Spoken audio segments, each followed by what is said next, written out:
नमस्कार, मैं हूं पूजा मेहरोत्रा और आज के सॉफ्ट कवर में हम कश्मीर के ऐसे स्याह पहलू को लेके आपके सामने आने जा रहे हैं जिसके बारे में बहुत ही कम बोला और सुना गया है। और इस स्याह पहलू को दिखाने की कोशिश कर रहे हैं लेखक आशीष कौल। आशीष, आपका बहुत बहुत स्वागत है हमारे आज के सॉफ्ट कवर में। आशीष बहुत ने बहुत एक किताब लिखी है 1967 कश्मीर का परमेश्वरी आंदोलन। इस आंदोलन को हम कुछ इस तरह से भी देख सकते हैं। जब मैं किताब पढ़ रही थी तो मुझे आशीष ऐसा बहुत बार महसूस हुआ कि क्या 1990 की नींव इस किताब को या इस आंदोलन को कह सकते हैं। और बिल्कुल पूजा। जी। बिल्कुल आपने बिल्कुल सही नब्ज पे हाथ रखा। मेरा ऐसा मानना है 1990 नब्बे हाँ, क्यों हुआ, अगर इसको सही मायने में समझना है तो बाकी बातें छोड़ दें। 1967 को अगर हम सही तरीके में समझें तो हमें मालूम पड़ेगा कि 1990 क्यों हुआ। 1990 जिस तरीके में हुआ उसकी नींव 1967 में रखी जा चुकी है। और किस तरह से वो एक लड़की, एक पंडितों की लड़की काम करने के लिए निकलती है अपने पिता पिता की डेथ के बाद। और अचानक वो एक दो महीने ही काम करती है और उसके बाद उसका बॉस जो है वो उसको तंग करने लग जाता है। और किस तरह वो लड़की फिर गायब हो जाती है और फिर जो वो आंदोलन शुरू होता है, ये जो परमेश्वरी आंदोलन था, ये कैसे, मतलब ये पांच लड़कों के थ्रू शुरू हुआ, जैसा मैं किताब में पढ़ रही हूँ कि सत्याग्रह की तरह उन्होंने शुरू किया। और एक एक समय ऐसा आया कि 50,000 कश्मीरी पंडित एक जगह पे इकट्ठे होते हैं उस मंदिर में, शीतल शीतल मंदिर में। मुझे वो बताएं कि किस तरह से ये सियासी रंग चढ़ा और किस तरह से वो माँ इंसाफ का इंतजार करती रही। बिल्कुल, कई मायने में एक बहुत ही एक सेंसिटिव कह लीजिए, सोल स्टरिंग कह लीजिए, सिनेमैटिक कह लीजिए, हर तरीके में इस एक कहानी में वो सारी चीजें मौजूद थी जो एक आंदोलन के लिए एक सही मायने में एक फ्यूल का काम करती हैं। सबसे पहले एक ऐसी बच्ची जो बहुत यंग थी, करीब 17 साल की एक बच्ची, जिसको घर से निकलना पड़ता है, खासकर कि कश्मीर में महिलाओं का काम करना, कश्मीर में सशक्तिकरण जो महिलाओं का था वो एक अलग लेवल का था। भारत, अगर कश्मीर को मैं अलग करके देखूं तो भारत सही मायने में कश्मीर से कई मामलों में बहुत पिछड़ा हुआ है और महिला सशक्तिकरण में एटलीस्ट 90 से पहले बहुत ही पिछड़ा हुआ है। तो उस समय लड़कियों का काम करना कोई बड़ी बात नहीं थी। और इस लड़की का जज्बा देखिए कि इसके फादर की तभी डेथ हुई थी और इस लड़की को अपना घर परिवार चलाने के लिए काम करना पड़ा। उस समय जो डिपार्टमेंटल स्टोर्स होते हैं आज हर जगह पे हैं, वहां पे कश्मीर में नई नई शुरुआत हुई थी, तो वहां पे इसको काम करना पड़ा। और इतनी ये लड़की अपना काम कर रही थी और वहां पे जो भी इसके सर्कमस्टांसेस थे, जो मेरा ऐसा मानना है कि एक तरीके में इसको ब्लैकमेल किया गया, फोर्स्ड इनटू अ रिलेशनशिप। उस उम्र के उस दहलीज पे किसी को पसंद करना एक अलग बात है। लेकिन उसके बाद में जो घटा कि अचानक से ये लड़की गायब हो जाती। सवाल, कोई किसी से प्यार करे, उसमें प्यार में शायद धर्म की या जाति की या किसी भी तरीके के बॉर्डर की कोई बंदिश नहीं होती। किसी से भी इंसान को प्यार हो सकता है। लेकिन जिस माने में, जिस तरीके में ये अनफोल्ड हुआ, वो अपने आप में एक बहुत ही झंझोड़ने वाली बात थी कि अचानक एक लड़की गायब हो जाती है। जो लड़की इतनी बहादुर है कि वो अपने परिवार को पालने के लिए 17 साल की उम्र में करीब करीब काम करने के लिए जाती है, और कश्मीर में जहाँ इतना पोलराइज समाज था उसमें काम करने के लिए जाती है, और वो लड़की अचानक गायब हो जाती है। और उसका एक ही स्पष्टीकरण आता है कि वो लड़की ने अपनी मर्जी से शादी करी।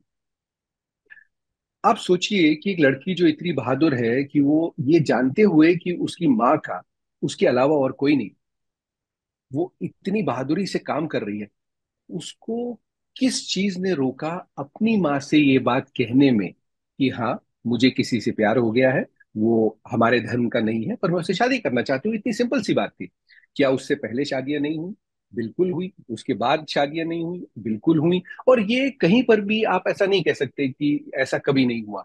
ऐसा हमेशा होता था। लेकिन उन शादियों को सामाजिक स्वीकृति मिली, उन वो पब्लिक डिस्कोर्स में वो शादियां हमेशा रहीं, वो लोग रहे, उनको पहचानते थे, वो समाज का हिस्सा बने। कहीं over a period of time they were all accepted, but this girl simply vanishes. Why? और उस वक्त का जो पॉलिटिकल निजाम था, उस वक्त का जो तंत्र था, उस तंत्र ने जिस तरीके का बिहेवियर दिखाया वो ब्रेजन था। वो वो अगर कोई ये आदमी ये कहे कि नहीं, तो वो आदमी बिल्कुल बेवकूफ है, क्योंकि एक पूरा सिस्टम, एक पुलिस का पूरा प्रशासन, एक पूरा पॉलिटिकल सिस्टम उस लड़की और उस माँ के बीच की खाई बन गया। उन्होंने कभी उस लड़की को उस माँ से मिलने नहीं दिया। क्यों? जो लड़की इतनी बहादुरी का काम कर सकती थी, अगर ये बहादुरी का काम था, तो उसे अपनी माँ से बात कहने में कौन सी हिचक थी? उसको किस चीज ने रोका? जबकि आंदोलन की नींव जो थी, वो नींव सिर्फ इसी बुनियाद पे पड़ी कि एक माँ की पुकार थी, मुझे अपनी बेटी वापस दो। इसी इसी पुकार को एक आंदोलन का रूप मिला इन पांच लोगों की वजह से। ये पांच बड़ा सिंबॉलिक रोल प्ले करते थे। पांडव पांच थे, उन्होंने पूरी एक एक समाज के खिलाफ, माइनॉरिटी में होते हुए उन्होंने लड़ाई लड़ी, अपने अपनी रियासत के लिए, सच के लिए, जस्टिस के लिए, सत्य को बचाने के लिए। तो इन पांच लोगों ने ये आंदोलन शुरू किया और नारा यही था, पंज नारे पांडवा ने, छठा नारा जय हिंद। कि हम इस देश में बिलीव करते हैं, इस देश की कानून व्यवस्था में बिलीव करते हैं, इस देश के सेक्युलर फैब्रिक में बिलीव करते हैं। तो ऐसा क्यों कि हमारे साथ अन्याय हो रहा है? हमारी बेटी कहाँ है? इसी पूरी आंदोलन का किताब तो दूसरा आपकी पहलू बहुत ही ये था। रोमांचक है वैसे भी आशीष, पढ़ते हुए मतलब आप अंत में क्या होता है, अंत में क्या होता है करते करते आप 200 पन्ने पढ़ जाते हैं। लेकिन मुझे जो ये मेरी आपसे दूसरी मुलाकात है और दूसरी बातचीत है। जी। मुझे ये जानना है कि क्या आपको क्या इंस्पायर बहुत ज्यादा कर रहा है। इससे पहले जो हमारी मुलाकात थी वो दिद्दा पे थी। वो भी एक जी। कश्मीर की बहुत ही हाई प्रोफाइल महारानी जिसने मतलब काफी लंबी लड़ाई लड़ी। और दूसरी किताब आप ये लिख रहे हैं जिसमें एक लड़की को दिखाया जाता है, एक माँ के लिए बात की जाती है कि कैसे वो गायब हो जाती है और किस तरह से एक आंदोलन उस लड़की के लिए पूरे कश्मीर में छिड़ता है। मुझे मुझे जो चीजें खटकी वो ये एक चीज जो खटक रही थी बहुत ज्यादा कि कश्मीर तो शुरू से ही हिंदू बाहुल्य रहा और उस समय 90 वाली घटना भी नहीं हुई थी, 67 की बात है।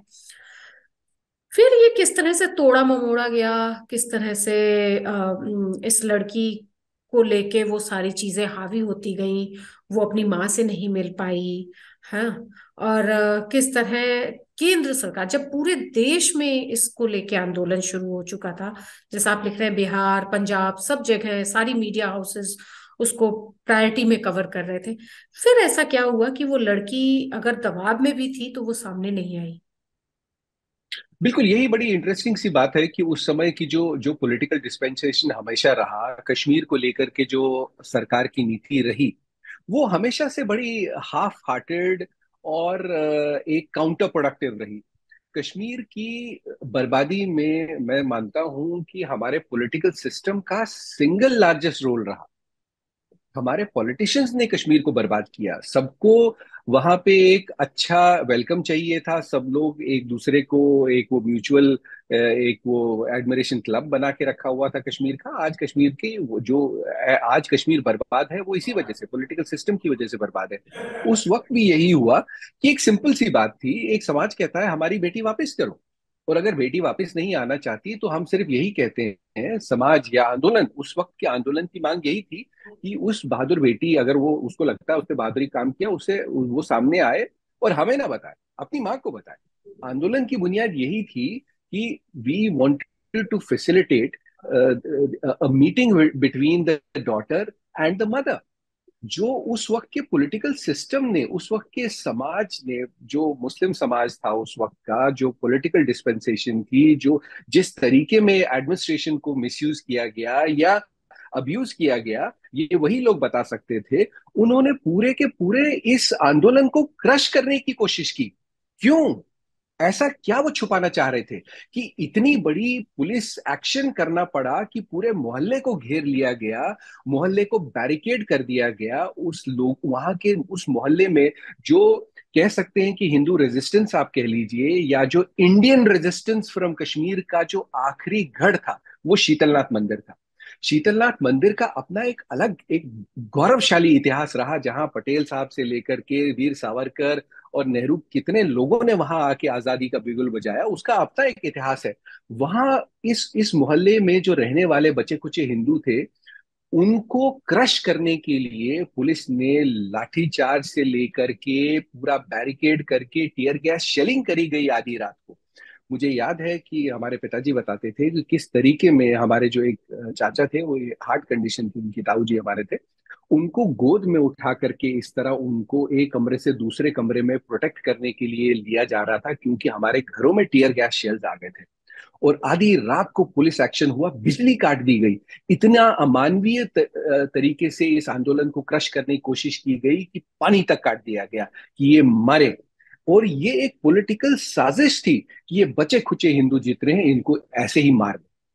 कोई औकात नहीं थी, कीड़े मकोड़ों की शायद और ये औकात होती है ये आप बता रहे हैं माइनॉरिटीज कि के ये कश्मीर में। 1967 में हो रहा था? ये जी जी, ये 1990 की कहानी नहीं है। 1967 में। हम्म। बिल्कुल नहीं, ये 1967 की बात है। और हम्म। जब ये हुआ, आप सोचिए कि एक छोटे से एक समाज को, जो हार्डली 1.2% ऑफ द पॉपुलेशन था, 99% मुस्लिम मेजोरिटी थी, 1.2% हिंदू थे 1967 में भी, 1.2%, 1.5%, near about that, it was minuscule, it was non existent. और उस आखिरी गढ़, उस मोहल्ले को घेर के आप उनको मार के क्या साबित करना चाहते हैं? वो समाज क्या मांग रहा था? सिर्फ यही तो कह रहा था, हमारी बेटी वापस करो, हमारी बेटी वापस करो, इन द सेंस कि उसको आगे आने दो, उसको अपनी माँ से बात कराओ। पुलिस स्टेशन तक में जब केस फाइल होने में इतनी दिक्कतें हुई, वो आज भी, उसके बाद भी मैंने पीएम्स पोर्टल पे रिक्वेस्ट डाली थी कि I wanted to know what became of that eventually that police complaint. मजे की बात यह है कि मेरे पास बिहार पुलिस से फोन आता है कि सर, आपकी ये कंप्लेंट थी, हमें समझ में नहीं आया कि ये हमारे पास क्यों आई। फिर मुझे समझ में आया, मैंने उनको धन्यवाद भी दिया कि ये आज शायद आज का भारत है जहां पुलिस आपसे पूछती भी है। तो महाराजगंज पुलिस स्टेशन की घटना थी जिसके बारे में मैंने अपडेट मांगा था। मुझे ये समझ नहीं आया कि महाराजगंज बिहार से मेरे पास इंक्वायरी आई, पर कोई इस बात को एड्रेस ही नहीं करना चाहता था। यहाँ तक कि जहां पे भी शिव जी का मंदिर होता है, वहां छोटा सा तालाब जरूर होता है महादेव के लिए, तो उस तालाब में जहर मिला दिया गया कि लोग ऐसे ना मरे वैसे मरे। रतन रानी हॉस्पिटल है, उसका इतिहास अगर देखा जाए, उसमें उस उन रातों में कितने पेशेंट्स को एडमिट किया गया, उस हॉस्पिटल ने कितना कितना योगदान दिया, कितना योगदान उन लोगों ने दिया जिन लोगों ने आधी आधी रात को जग के खाना बनाया, ताकि इस मोहल्ले में खाना तो पहुंचाया जाए। ये लोग खाना कैसे बनाएंगे? इतनी खतरनाक घटना थी। आप सोचिए, खाना बंद, पीना बंद, बिजली बंद, पानी बंद, ऊपर से आधी रात को टीयर गैस शेल चलाए जाते थे, और जितने आंदोलनकारी थे उनको अरेस्ट करके लिया जाता था। हमारे पिताजी वो बताते हैं कि कैसे वो आधी रात को छत कूद के जाते थे और बाहर से ताला लगाते थे, और फिर वापस छत कूद के वापस घर के अंदर आते थे। हर घर के जो जो मेन लीडर्स थे, उन्होंने अपने आप को ऐसे ही बचाया कि बाहर से ताला मारते थे और छत से वापस कूद के वापस घरों में आते थे, ताकि पुलिस को ये लगे कि घर में कोई नहीं है, वो बाहर, वो मोहल्ला छोड़ के भाग गए हैं। और ऐसे में ये आंदोलन जो था, ये इसको क्रश करने की कोशिश की गई। और फिर ये आंदोलन एक ऐसे मोड़ पे आया जहां पे जो जो इस आंदोलन को लीड कर रहे थे, उनको एक लाउड स्पीकर की जरूरत पड़ी। और वो लाउड स्पीकर, उस समय हम मास कम्युनिकेशन के दायरे में आते हैं, तो आज हम समझ सकते हैं कि लाउड स्पीकर एक लोएस्ट कॉमन डिनोमिनेटर रहा होगा उस दौर का, लोगों से बात करने का, प्रसार का, प्रचार का माध्यम था। तो उस वक्त इस लाउड स्पीकर को अंदर आना अपने आप में एक अनबिलीवेबल बात थी, क्योंकि पुलिस बैरिकेडिंग थी, ना कोई बाहर जा पा रहा था, ना कोई अंदर आ पा रहा था। और कैसे इन इन इन बच्चों ने उस लाउड स्पीकर को अंदर लाए इस एजिटेशन में, और उस लाउड स्पीकर से जो आवाज निकली, जैसा आपने बताया, फिर 50,000 लोग, उससे भी ज्यादा घाटी में आए, इस आंदोलन में आए, और करीब करीब 5,000 बुजुर्ग, औरतें, बच्चों ने कुर्बानियां दी, उनको मारा गया, उनको पीटा गया। मेरे ख्याल से करीब 1 दर्जन लोगों की डेथ हुई, सिर्फ उस लड़की को वापस लाने के लिए, जिस लड़की को शायद उन्होंने जिंदगी में न कभी देखा था और उसके बाद भी कभी देख नहीं पाए। तो मुझे लगता है कि मैं तो आखिरी तक ये किताब पढ़ गई। और उसमें जो लास्ट में देखती हूँ कि एक न्यूज़पेपर में उसका एक बयान छप जाता है, लेकिन बाद जी भी में भी वो लड़की सामने नहीं आती। मुझे जी अब जो क्यूरियोसिटी मेरी है कि चलिए, छः मतलब इतने लंबे समय तक आपने बताया कि इसका आपने इस आंदोलन को जलियांवाला बाग से भी जोड़ा, क्योंकि शीतलनाथ मंदिर में किस तरह से उसको घेर दिया गया और किस तरह से बैरिकेटिंग की गई, लोगों को मारा गया, टीयर गैसेस चलाए गए। लेकिन कभी क्या वो लड़की मिली, परमेश्वरी हांडू कभी मिली, कभी सामने आई, कभी अपनी माँ से मिली उसके बाद, कुछ जी ऐसा? नहीं, कभी नहीं, कभी नहीं। To the best of my knowledge, the kind of research that I have done, the kind of work that I did, nobody knew what happened to her. Yes, I perhaps am the only person alive जिसने उनसे बात की। माँ से बात उनकी हुई मेरी आपकी कभी? नहीं, मेरी उनकी माँ से, उनकी माँ का देहांत हुए काफी समय हो गया। ओके। तो उससे मेरी बात हुई, पर वो रेलेवेंट नहीं है क्योंकि मैं आधिकारिक रूप से उनका हाँ। स्पोक्स पर्सन नहीं, और उनसे मेरी वो पार्टिसिपेट नहीं करना चाहती थी। पर किसी ने कभी उनसे कभी कोई मिल नहीं पाया उसके बाद में, जहां तक मेरी जानकारी, किसी को कभी ये पता नहीं चला। हाँ, स्ट्रैटेजिक मोमेंट पे, जैसे जो मेरी जानकारी है उस वक्त जो कश्मीर का जो मेजॉरिटी समाज है, उन्होंने इतना हाइपर होके सेंटर में चिट्ठी लिखी कि हमें हिंदुओं से खतरा है। आप सोचिए कितनी हास्यास्पद बात है। आपने 1990, आपने कश्मीर फाइल्स शायद मैं समझता हूँ आप लोगों ने देखी होगी, और मैं अभी भी ये मानता हूँ कि कश्मीर फाइल्स में जो आपने देखा वो रियलिटी का केवल शायद 10% ही था। वो डरावनापन, वो दौर, जो सफोकेशन हमने झेला है, दुनिया की किसी कौम ने नहीं झेला होगा। तो आप समझिए कि उस समाज ने उस वक्त सेंटर में चिट्ठी लिखी, होम मिनिस्टर को चिट्ठी लिखी कि हमें हिंदुओं से खतरा है, हमें बचाओ, ये हमें मारेंगे, ये शीतलनाथ मंदिर में हथियार जमा कर रहे हैं, हमें आइए बचाइए। और होम मिनिस्टर साफ फ्लाइट पकड़ के कश्मीर पहुंचते हैं और हिंदुओं को बरगलाते हैं, उनको कहते हैं कि नहीं, ये आपका दायित्व बनता है, जैसा पहले की सरकारों ने हमेशा कहा, जिस वजह से हमारी सिक्योरिटी काउंसिल की सीट चली गई, जिस वजह से देश बर्बाद है आज, जिस वजह से देश में आज आतंकवाद है, वही पॉलिसी फिर से अपनाई गई, अपीजमेंट की पॉलिसी, कि अरे आप ऐसा मत कीजिए, आप एजुटेशन वापस कीजिए, हम आपको भरोसा दिलाते हैं कि बेटी वापस आएगी। और और हम फिर भी भी बेटी बेवकूफ, नहीं आती है। फिर भी बेटी वापस नहीं आती है। उस वक्त भी वादे किए गए, हिंदुओं की पीठ में छुरा भोंका गया। लेकिन ये बात कहने में मुझे कोई गुरेज नहीं है, उस वक्त भी शायद हमने गलतियां की, उस वक्त भी हमें हमारे लोगों को, जो हमारे कुछ जो प्रोटेस्ट को, एजिटेशन को लीड कर रहे थे, उन उनमें से एक तबका ऐसा था जिन्होंने कहा कि ये गलत है, आप मत मानिए इनकी बात, ये लोग आपको धोखा देंगे। आज वही हुआ। लगातार हमने देखा कश्मीर को, कश्मीरियों को धोखा दिया गया, सरकार ने। उस वक्त भी धोखा दिया गया। उसका साक्षी एक लड़का था जिसने देखा, जब वो मीटिंग हो रही थी, उसने आके मंच से कहा, जब ये बात कही जा रही थी कि ये एजिटेशन हम कॉल ऑफ करते हैं क्योंकि हम लोगों का एक करार हो गया है कि बेटी वापस आएगी और जो भी आपकी मांगे हैं वो पूरी की जाएंगी। उस बच्चे ने चीख चीख के मंच से कहा कि ये झूठ बोल रहे हैं, इन्होंने एजिटेशन को भेज दिया, ये धोखा देंगे। उस बच्चे को मैं काफी समय खोजता रहा, एक बारी मेरी बात भी हुई, लेकिन उसके बाद पीपल डोंट वांट टू। इतना डर लोगों के माइंड में है कश्मीर को लेकर के, और खासकर हम जैसे लोग जिन्होंने वो दौर देखा है, वो कभी ऑन रिकॉर्ड आने नहीं आए वो। पर जो फैक्ट है वो यही है कि वो भागे वहां से, और उन्होंने जेलम के पार गए, उसके बाद कभी उस बच्चे को देखा नहीं गया। एनीवे, तो बॉटम लाइन ये है कि लगातार जो धोखे मिलते रहे, वही धोखे हमने 90 में देखे। 90 में उसी धोखे का जो बेसिक था, उसी धोखे को एक्सटेंड किया गया कि आप वापस घर जाएंगे। आज 33 साल हो गए। हर साल हम काला दिवस जरूर मनाते हैं। और जो 90 में मुझे याद है एज ए स्टूडेंट, मैं तब 17-18 साल का था, और मुझे ये लगता था कि अगले हफ्ते वापस घर वापसी होगी, अगले महीने वापस जाएंगे, इस साल तो वापस जाएंगे। 33 साल में वो साल कभी नहीं आया। पता नहीं, शायद मेरी जिंदगी में कभी वो साल आए ना। एक बात जो मुझे बहुत जितना हम लोग कश्मीर को जानना और समझने की कोशिश करते हैं, जितना मैं कश्मीर को पढ़ रही हूँ और आपके थ्रू देखने की कोशिश कर रही हूँ, एक हिंदू बाहुल्य राज्य अचानक कैसे आए। ये बिल्कुल कम होता चला गया, जबकि वहां का इतिहास पूरा का पूरा हिंदू, वहां के पहले राजा हिंदू, वहां मंदिर, मतलब वहां का इतिहास पूरा का पूरा हिंदुओं से भरा पड़ा है। उसके बाद ऐसा क्या होता चला गया कि सब कुछ जो है वो खत्म होता गया, और आखिर में अब देखिए, अभी भी जो हिंदू जाके वहां बसने की कोशिश कर रहे हैं उनको भी मारा जा रहा है, टारगेट किलिंग हो रही है।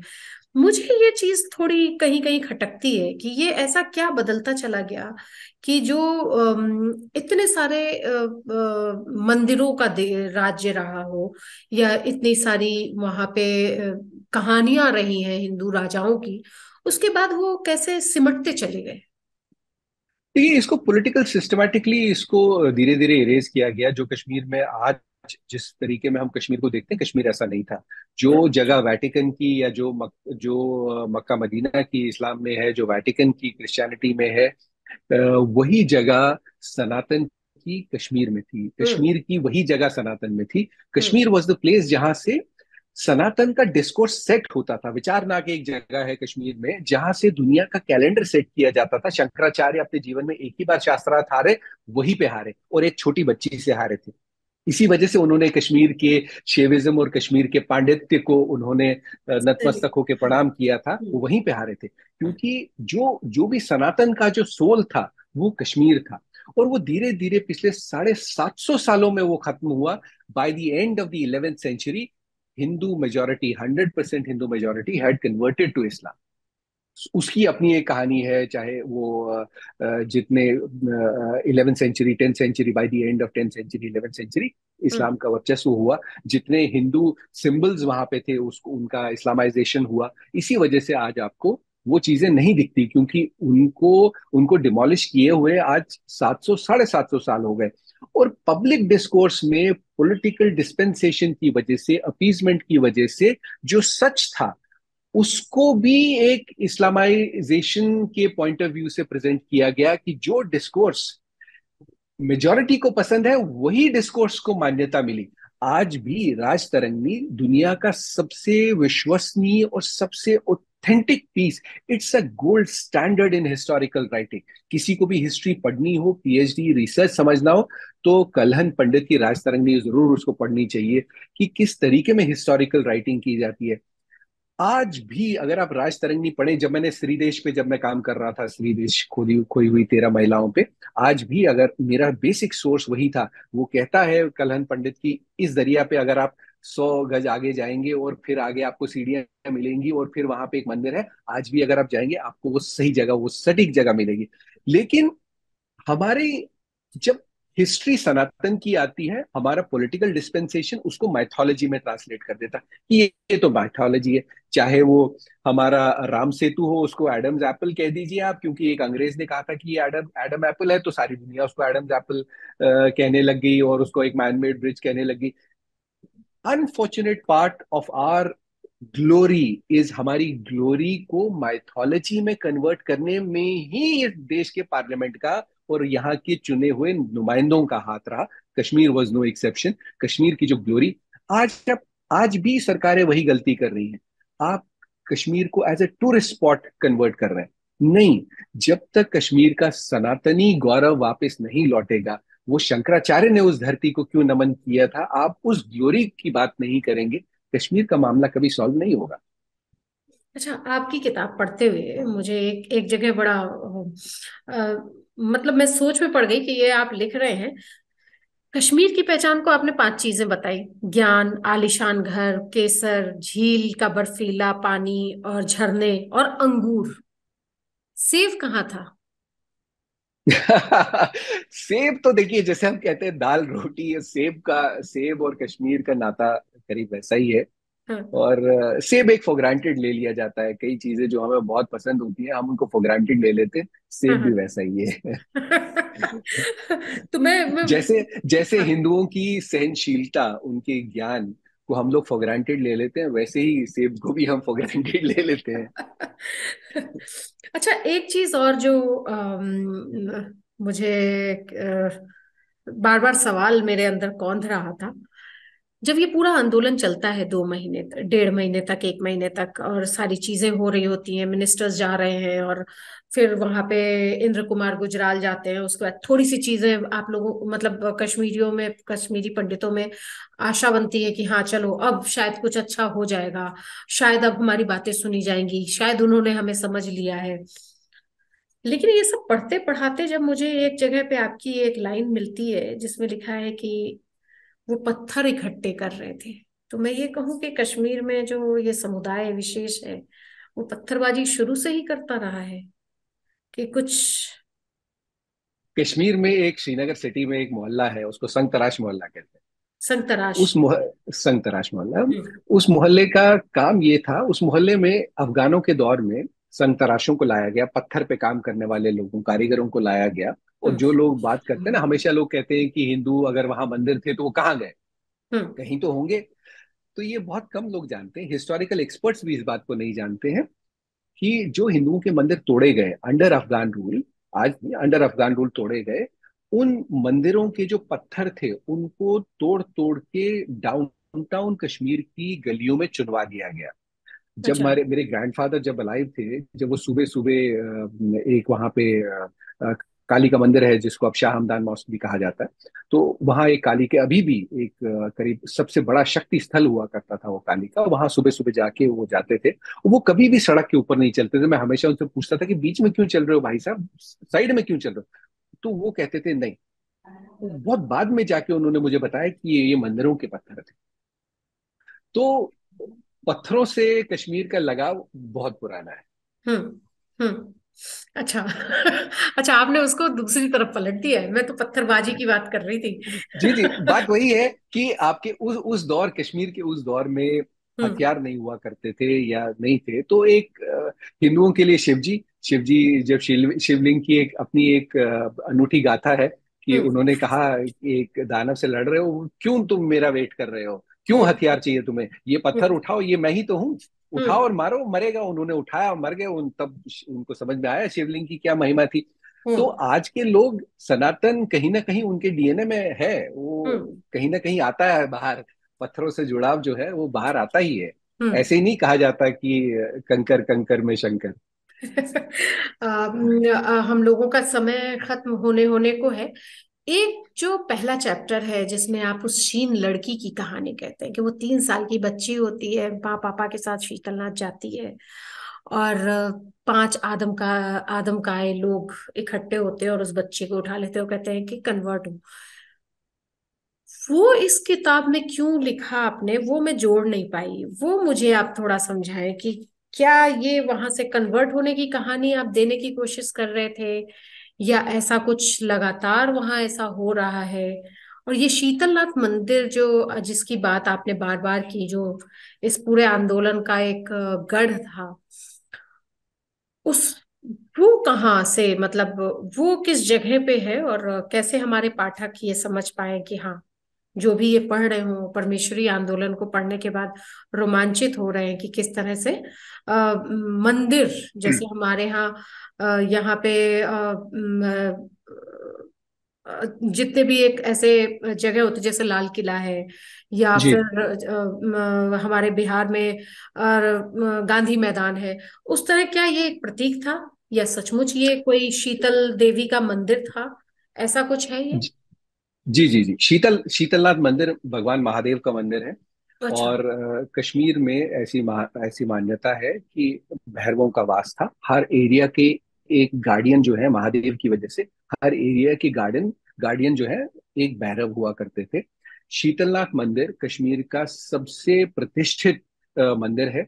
और हमारे पूर्वज या मेरा परिवार उस मंदिर का, हमें सौभाग्य मिला कि we are the custodians of that temple and we are the caretakers of that temple. Kashmir में आधिकारिक रूप से एक ही मंदिर इवन थ्रू दीज 33 ईयर्स जो चलता रहा, जिसने बहुत आक्रमण देखे, उसको जलाने की कोशिश की गई, उसके नकली पेपर बना के उसको फर्जीवाड़े में बेचने की कोशिश की गई, वो मंदिर को बचाए रखे आज भी हमारे अंकल हैं, he is the president of that temple. उनकी देखरेख में वो मंदिर चलता है, आज भी वहाँ डेली आरती होती है। ये उस मंदिर की एक एक महानता है। हम उसी मोहल्ले में रहते थे, उसी मोहल्ले की ये गाथा है शीतलनाथ, जिस मंदिर से इस रेजिस्टेंस को अल्टीमेटली कंट्रोल सेंटर इसी मंदिर से मिला। और शीतलनाथ ही, जैसा मैंने पहले कहा, एक कश्मीर में, श्रीनगर, खास करके श्रीनगर में वो जगह रही जो लगातार आजादी की लड़ाई का केंद्र बिंदु रहा। अंग्रेजों के टाइम में भी, प्री 47 में भी शीतलनाथ मंदिर was the hotbed of Indian resistance against the British government। वहीं से आजादी का बिगुल बजाया जाता था। तो आज भी ये मंदिर है। और इस मंदिर में एक शिलालेख है जो हमारे पूर्वजों ने वहां लगाया था, उसको समाधि स्थल कहते हैं। उसका भी अपग्रेडेशन का काम अभी चल रहा है, उस मंदिर का पुनर्निर्माण हो रहा है आज की तारीख में। आपने मीडिया में पढ़ा भी होगा कि कई टूरिस्ट अब जाने भी लगे हैं वहां पे, जब से हमने दोबारा वहां भव्य रूप से आरतियां करना स्टार्ट किया है। वहां एक शिलालेख है आज भी जो परमेश्वरी आंदोलन को डेडिकेटेड है, जिन लोगों ने अपनी जान गंवाई उनके लिए वहां एक स्मारक बनाया गया, शहीदी स्मारक बनाया गया। हम लोग अपने इतिहास को हम पता नहीं क्यों, जैसा मैंने आपने पहली बार जब मुझसे कहा था, तो मुझे ऐसा लगता है कि हम हमेशा बात करते हैं रोटी कपड़ा मकान की, समाज की बात कोई नहीं करता, महिलाओं की बात कोई नहीं करता। हम हमेशा हमारी जिंदगी निकाल देते हैं, अच्छा घर, अच्छी गाड़ी, अच्छा पहनावा। कभी कोई ये नहीं कहता कि मैं महिलाओं के लिए कुछ करूंगा, कभी कोई ये नहीं कहता मैं समाज के लिए कुछ करूंगा। Ultimately the measure of everything is a peaceful society, और समाज में जब तक महिलाओं को उनकी जगह नहीं मिलेगी तब तक समाज पीसफुल नहीं हो सकता। आपका बड़ा घर, आपका बड़ा बैंक बैलेंस, आपकी बड़ी गाड़ी तभी मीनिंगफुल है जब समाज में पीस है। समाज में पीस तभी होगा जब महिलाओं को उनकी रिस्पेक्ट मिलेगी। मैं at least when I die I want to be very happy that I tried. I may not be able to make any meaningful difference in this lifetime, but I'll be very happy that I made a difference. I hope all of us try to make that difference towards society, towards women. रोटी कपड़ा मकान के साथ में समाज और महिलाओं को उनकी सही जगह दिलाना भी हमारी जिम्मेदारी है। और शीतलनाथ का मंदिर उसी एक गाथा की एक निशानी है, जो हमारी धरोहर है, और उससे जुड़ी हुई ये परमेश्वरी आंदोलन की कहानी दुनिया को ये मिसाल देती है कि जब मुट्ठी भर लोग सच के लिए लड़ते हैं तो उनके नंबर्स मैटर नहीं करते। हमने 1967 में ये दिखाया कैसे मुट्ठी भर लोगों ने पूरे कश्मीर को, क्या पूरे देश को हिला दिया था, उस बेटी को वापस लाने के लिए, जिस बेटी को, जैसा मैंने पहले कहा, शायद किसी ने कभी देखा भी नहीं होगा और उसके बाद भी दुर्भाग्य से कभी कोई देख भी नहीं पाया। वो एजिटेशन फेल हुई उस वक्त की सरकार की वजह से। उस वक्त की सरकार ने जो धोखे दिए 67 में, उससे बुनियाद पड़ी 90 में। क्या हुआ? और आज 33 साल हो गए, जैसा हम सब जानते हैं, आज भी कश्मीरी पंडित अपने घर जाने के लिए बेकरार।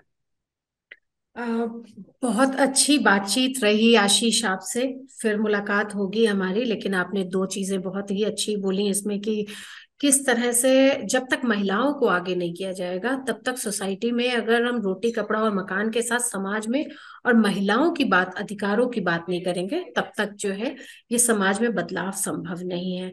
फिर मुलाकात होगी किसी और सॉफ्ट कवर में, किसी और थैंक यू। एडिशन के साथ। तब तक के लिए नमस्कार।